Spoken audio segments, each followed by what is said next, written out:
안녕하세요. 이번 영상은 서울 강북 서쪽 지역 뉴타운, 저라면 여기에 살 것 같습니다. 이런 주제로 이야기를 해보도록 하겠습니다. 그리고 제가 직접 가보고 느낀 개인적인 생각이기 때문에 혹시라도 저와 생각이 다르더라도 너그러이 이해하고 봐주시면 감사하겠습니다. 그럼 본론으로 들어가서요. 이번 영상에서는 서울 강북 지역 뉴타운을 서울 가운데부터 서쪽 방향으로 살펴보도록 하겠습니다. 먼저 서울 가운데에 위치한 왕십리 뉴타운이 되겠습니다. 왕십리 뉴타운이 여기에 위치를 하고 있고요. 청계천을 이렇게 끼고 있고 2호선 라인과 이렇게 1호선 라인, 이렇게 가운데 사이에 있는 상당한 교통의 요지에 있다라고 보시면 될 것 같은데요. 왕십리 뉴타운은 뉴타운 사업 초기에 완성이 된 곳입니다. 서울 뉴타운이 처음 발표된 게 아마 2001년, 2년 그 정도로 알고 있는데 그 이후에 가장 빠르게 진행된 곳 중에 하나라고 보시면 될 것 같고요. 그래서 정말 입지가 상당히 좋습니다. 왕십리 뉴타운은 바로 도심의 옆이 되겠고요. 이제 이쪽으로 나가면 바로 서울의 도심이고요. 그리고 이 아래쪽으로 왕십리역을 끼고 있기 때문에 왕십리역을 통해서 서울 전 지역 어느 곳이나 쉽게 편하게 이동이 가능한 곳이 되겠습니다. 그래서 강남권 접근성도 상당히 좋은 편이라고 볼 수 있겠고요. 거기에 이제 청계천을 위쪽으로 끼고 있습니다. 그래서 녹지 공간도 제가 볼 땐 충분하다라고 생각이 되고요. 그래서 제가 왕십리 뉴타운을 임장하면서 느꼈던 것은 어느 정도 뉴타운 선택의 기준을 이 왕십리 뉴타운을 생각해서 잡으면 되겠다는 생각이 들었습니다. 어느 정도 이렇게 평지에 위치하고 있으면서 주변 환경이 받쳐주는 곳이라면 약 5,000여 세대급 정도의 뉴타운이라도 충분히 경쟁력을 가질 수 있다. 그래서 왕십리 뉴타운이 대략 5,000여 세대 정도 되기 때문에 규모가 그렇게 큰 편은 아니지만 워낙 입지가 좋기 때문에 그런 부분에서 충분히 경쟁력이 있다라고 보시면 될 것 같고요. 현재에도 충분히 좋은 곳이지만 향후에도 이런 입지에 뉴타운이 새롭게 만들어지기는 굉장히 어렵습니다. 서울 지도를 펴놓고 보셔도요, 이렇게 도심 바로 옆에 이런 5,000세대급 뉴타운을 갖추기가 굉장히 어렵기 때문에 향후 전망도 상당히 괜찮다, 이렇게 보시면 될 것 같습니다. 다음은 북아현 뉴타운입니다. 이제 북아현 뉴타운은 이 아현역을 기준으로 위쪽에 있는 단지들을 이야기하는 것이 되겠는데요. 현재의 뉴타운 규모가 좀 아쉽긴 합니다. 대략 신축 아파트가 이 정도 규모이기 때문에 현재는 상당히 좀 아쉬운 규모라고 볼 수 있겠는데요. 그래도 도심 바로 옆에 위치하고 있는 지리적 입지 때문에 교통이나 생활은 상당히 좀 편리한 지역이 되겠습니다. 이쪽 2호선 라인으로 교통도 상당히 편리하고요. 도심과 바로 옆이기 때문에 모든 생활편이나 이런 부분들 다 괜찮고, 종합병원이나 이런 부분들도 바로 연세대, 이대가 뒤에 있기 때문에 이런 부분들도 괜찮다, 이렇게 보시면 되겠습니다. 그래서 이쪽으로 향후 특별한 호재는 없는데요. 꾸준한 서울의 가치 상승을 따라갈 지역이라고 생각이 되고요. 현재 이쪽에 이제 재개발 구역이 남아 있습니다. 이제 북아현 2구역과 3구역은 좀 사업 추진에 상당한 난항이 조금 있는 상황이긴 하지만 이쪽까지 뉴타운 사업이 완료가 되면 상당히 그래도 규모가 되기 때문에 이런 부분에서도 좀 시너지 효과를 기대해 볼 만하다, 이렇게 생각이 됩니다. 그리고 아현 뉴타운입니다. 아현 뉴타운은 대략 이 이대역과 아현역 아래쪽에 있는 단지들을 이야기하게 되겠는데요. 이쪽은 상당히 성공적으로 재개발을 마친 지역이 되겠습니다. 그래서 이쪽으로 상당히 많은 신축 아파트가 들어온 상황이고요. 그래서 이쪽에는 신축 아파트 간의 연담화가 상당히 잘 이루어져서 규모의 경제를 확실하게 이루었다고 생각이 됩니다. 그래서 서울에서도 굉장히 유명한 신축 아파트 단지 중에 하나인 마포레미안 푸르지오, 그래서 마레프라고 부르는 이 단지가 탄생하게 된 것이 되겠고요. 교통도 2호선과 5호선 사이 라인에 접해 있기 때문에 교통도 상당히 좋다라고 보시면 될 것 같습니다. 그래서 제가 확실히 아현 뉴타운을 보면서 느끼는 것은 입지도 중요합니다. 입지도 중요한데요. 아파트 단지들 간의 연담화가 이루어지면서 어느 정도는 신축 단지 간의 규모의 경제가 좀 이루어져야 된다.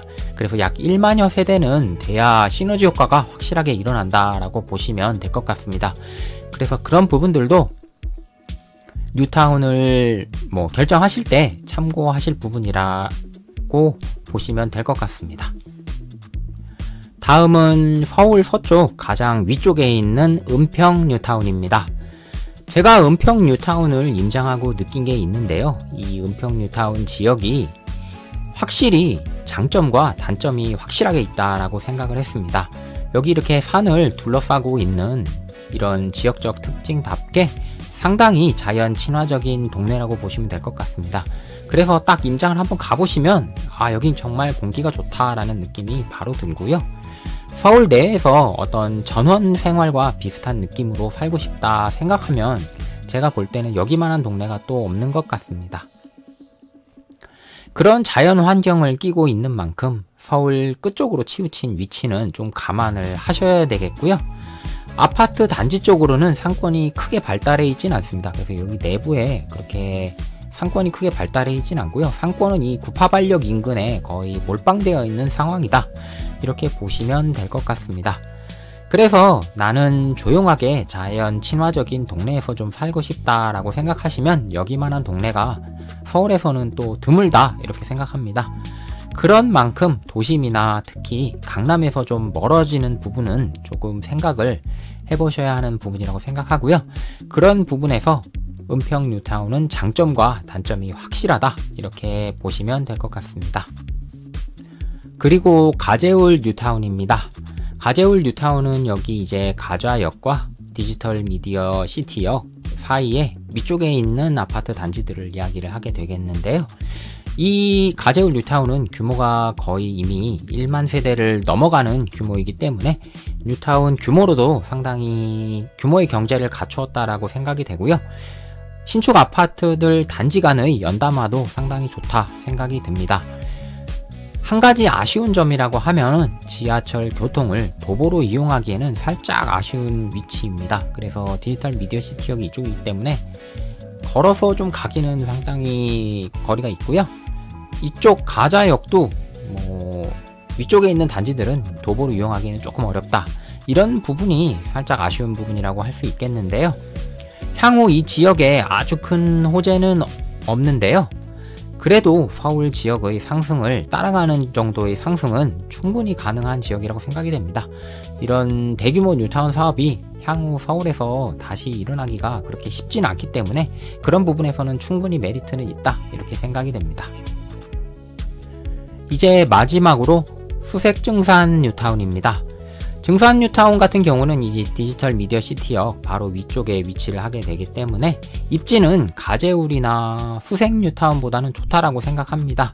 아쉬운 것은 이쪽 뉴타운의 규모가 되겠는데요. 이 앞쪽만 좀 개발이 된 상황이고 이 뒤쪽이 개발이 되지 않은 상황이기 때문에 그런 부분에서 조금 규모가 아쉽다라고 생각이 되는데요. 증산초등학교 위쪽의 중산 4구역과 5구역이 개발이 이루어지면 좀 더 지역이 탄력을 받을 수 있을 거라고 생각합니다. 그래서 대략 규모가 이 정도 더 들어오게 되면은 이 규모로도 대략 1만여 세대는 될 것 같기 때문에 이런 부분에서 충분히 시너지 효과 받을 수 있다라고 생각이 되고요. 그리고 이쪽 수색역 위쪽의 수색 뉴타운도 지금은 조금 규모가 아쉽습니다. 대략 이 정도가 신축 아파트가 들어오는 규모라서 아직은 1만여 세대가 좀 안 되는 규모거든요.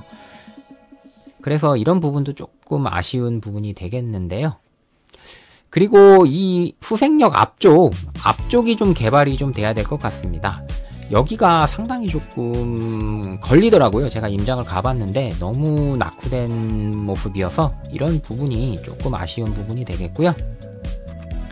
그리고 이제 증산 뉴타운 방향으로 약간 이쪽에 변전소 부지가 있거든요. 이 변전소 부지가 이 증산 뉴타운과 수색 뉴타운을 조금 갈라놓는 그런 느낌입니다.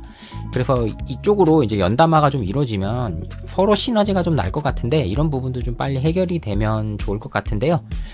변전소 자체는 지중화 예정인 걸로 알고 있고요. 그 부지에 복합시설을 개발한다라고 제가 보긴 한 것 같습니다. 그래서 그 부지에 복합시설이 들어오게 되면은 이쪽에서 또 재개발이 이루어지고 있거든요. 이쪽 수색 뉴타운 쪽에서 개발이 이루어지고 있기 때문에 충분히 이 라인에서 연담화가 가능해지기 때문에 지역의 모습이 좀 바뀔 수 있다. 그러면은 지금보다는 훨씬 나은 모습의 후색 증산 뉴타운이 될 것 같습니다. 그런 부분을 충분히 향후에 기대해 볼 수 있다라고 생각이 됩니다. 여기까지 서울 강북 서쪽 지역 뉴타운, 저라면 여기서 살겠다 영상이었습니다. 제가 저번에 서울 강북 동쪽 지역 뉴타운을 한번 다 보여드렸고요. 이번에 서쪽 지역 뉴타운을 보여드렸는데요. 참고하셔서 서울 강북 지역 뉴타운을 선택하시는데 도움이 되셨으면 좋겠습니다. 그리고 이거는 어디까지나 개인 의견이고 생각이 다를 수 있기 때문에 참고로만 봐주시면 감사하겠고요. 그리고 다른 의견을 주시면 감사히 받겠습니다. 서울에 있는 뉴타운들은 각 지역마다 특장점이 있다고 생각합니다. 그래서 본인의 생활 여건을 생각하셔서 잘 선택을 하시면 될 듯 합니다. 여기까지 시청해주셔서 감사드리고요. 구독, 좋아요, 댓글도 부탁드리겠습니다. 그럼 다음 영상에서 뵙겠습니다.